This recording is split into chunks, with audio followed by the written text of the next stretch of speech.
Where's the dope, man? Come on, give it up. I ain't got nothing. Let me see your pockets. Pull them out. Your ID? Got an ID here. Run that, please. Let me see your hat. I seen you coming out of there. Yeah, that's a known drug spot. It's my home. That's where I live at. You go to school?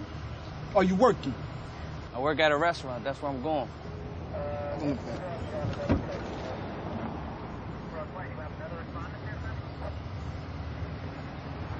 He's clean. Get your stuff. Thank you for your cooperation. You stay out of trouble. This is not the first time. It probably ain't the last. That's how they do around here. I'm not surprised. In cities across the country, these stop and frisks are occurring at record rates, especially in low-income communities of color. They happen so frequently they seem perfectly normal to you. Yeah, that's how they do. This might be common, but that doesn't make it right. In fact, it sounds like those cops searched you illegally. Let me see your hands. Put them on the car. Spread them. If police have reasonable suspicion to believe you're involved in a crime, they're legally allowed to detain you for a short period of time. Reasonable suspicion requires less evidence than probable cause, but it basically means the officer has some specific reason to believe that you're up to something. For example, police can legally stop someone who matches the description of a criminal suspect. A suspect who drops a suspicious object after seeing the police, or someone who runs away after seeing the police. Don't ever run from the police. That's part of what the officers can use for probable cause, and they'll run you down and make you regret it. But if you see police approaching, be calm and assert your rights if need be, but don't run. If they have reasonable suspicion to detain you, police may pat down the outside of your clothing to check for weapons, but only if they have a basis for suspecting that you're armed. If they feel a hard item that might be a weapon, the police may pull it out of your pocket to check it out. Police may ask you to show them what's in your pockets. Remember, you don't have to do it. Emptying your pockets is the same as consenting to a search, and you always have the right to refuse.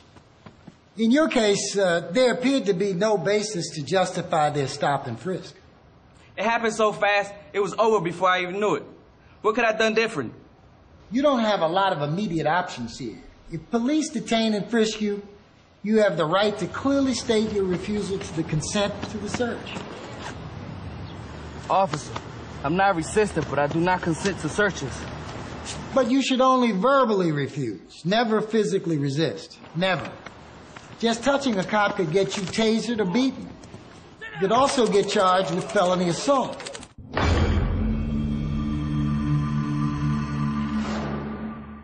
Face forward.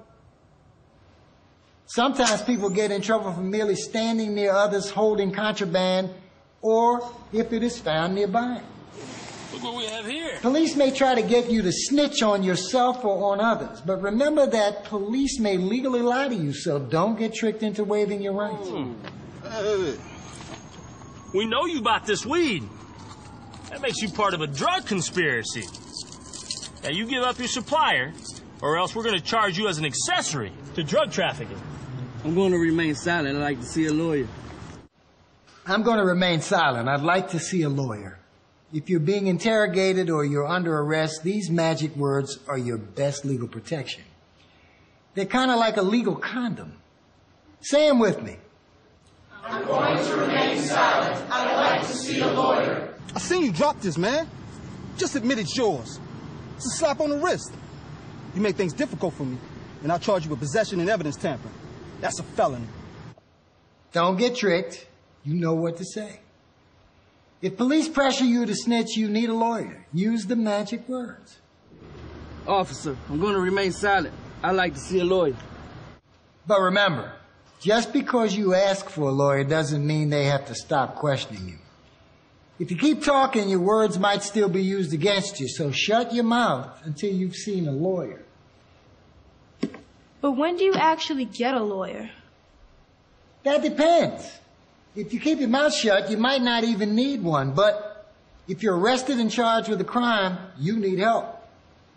If you can't afford a lawyer, one will be appointed for you by the court.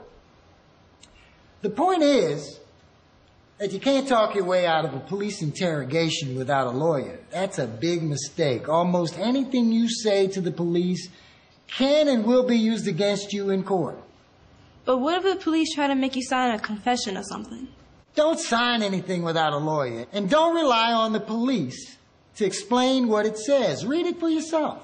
Usually the only document that's safe to sign is a promise to appear in court. What if police come up to me just asking for ID? Hey, hold up, man. Let me see your ID. Carrying an ID is required when you're driving, but there's otherwise no law requiring you to carry an ID. But in some states, police can require you to give your name if they have reasonable suspicion to believe you're involved in criminal activity. How do you know if police have reasonable suspicion? Remember, police need reasonable suspicion to detain you. So one way to tell if they have reasonable suspicion is to ask if you're free to go. Hey, hold up, man. Let me see your ID. Excuse me, officer. Are you detaining me or am I free to go? Just want to talk to you, man. What's your name? Are you detaining me or am I free to go? I'm not detaining you, man, but... I promise I'm clean. What's your Don't rush, got time man? to chat. Gotta go. What if they don't let me go? Then you're being detained because the officer thinks there's some reason to suspect you of a crime. Let's see some ID. Excuse me, officer. Are you detaining me or am I free to go? Turn around, put your hands up on the wall. In that situation, you could be arrested if you refuse to reveal your identity. Technically, police can't make you identify yourself anytime they want. But on the street, withholding your identity frequently leads to a detention or even an arrest. If your goal is to just get the encounter over with, then identifying yourself might be your best option. But if you're prepared to fight things out in court, you can flex your rights by refusing to cooperate with random ID requests. You say those police broke the rules searching me like that? What am I supposed to do? Call the cops on them? Listen, fighting back against police misconduct is never easy, but it gets easier if you know your rights and if you act appropriately. What do I do? File a complaint? Does anyone read those? Oh yeah, they read them for sure. There are lots of bad cops who are off the streets because they get too many complaints. Cases of severe police misconduct can result in major lawsuits that change the way the police behave. I know that because I filed my share of them successfully. Here's what you need to know about reporting police misconduct.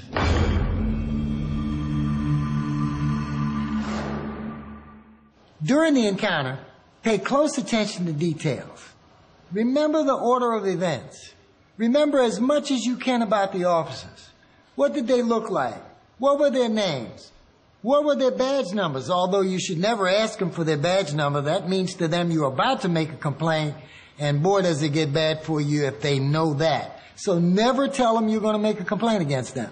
Remember the exact words that the officer says. Where's the dope? I ain't got nothing. Come on, man, give it up. As soon as you can, get everybody together who saw or heard anything about the incident. Sit down with them together. Listen to their recollections.